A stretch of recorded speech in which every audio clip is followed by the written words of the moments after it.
13 at the end, after chariots and horses, slaves and the souls of men is commemorated. Slaves and the souls of men. And this is the plight. This is where we're going to spend some time here, about 4 or 5 slides, because this is extremely important today. And how much more and worse is it than the days 40 years ago when the elder gave this lecture? This is the plight of today's progressive man who has failed to acknowledge or refused to accept that man is the image of God. He now reduces his fellow man, his neighbor, to a profitable commodity.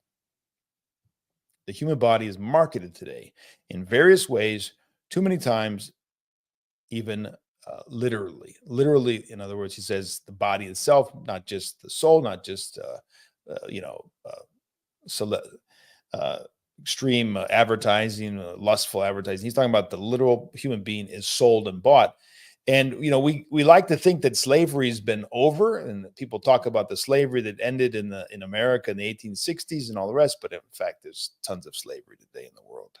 There's human trafficking like never before. And it makes perfect spiritual sense that we've devolved into human trafficking, because anyone who sees the ultimate good making money, and he was going to depersonalize his fellow man. He's going to sell him and make money, and all the other things that we hear about that are so atrocious today. So we, not just the bodies, but the souls as well. We'll hear about that in a second.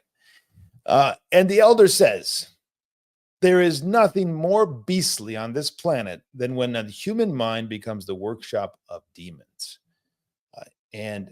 This is what happens when you have human trafficking. You have a demonically inspired reality that has been picked up by men, and they look at their fellow man as a commodity. It's really quite disgusting. So it seems inconceivable that there are so many human beings being sold by other human beings. Of course, it's extremely criminal, and it is extremely demonic, as we've just said. So it is, as we see here, a very lucrative trade. This is a couple of years ago, so it's probably even more. So we're talking about in the realm of $150 billion a year. And I would say that's probably an underestimate, because a lot of this is untrackable. It's one of the most profitable forms, if not the most profitable forms, of organized crime today. And this happens more than any place, supposedly, in the Asian Pacific region. I wonder if it's not indeed all over the world. I mean, 31% developed countries in the European Union, not far behind the Asian Pacific, according to these statistics. That's where they're making the most money, those two places. And then Central and Southeastern Europe is not far behind. So God have mercy on humanity today.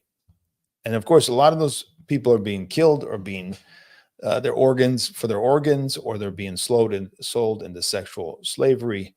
It's the most atrocious kind of thing. And it's commemorated here in the book of Revelation that this is what this is the thing Babylon's going to be, dealing with. And it's going to be one of the reasons why it will fall.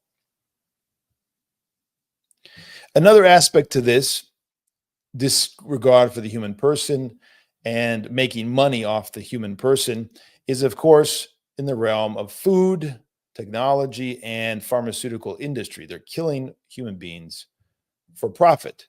Many doctors of today are forgetful of the oaths that they once swore and look at their patients as a marketable entity. I want you to have in mind what we lived in the last couple of years. The elder said this 40 years ago. All of it is very applicable, and far more so today. He already was talking about some of the basic things that we lived through in the last 5 years in the 1980s.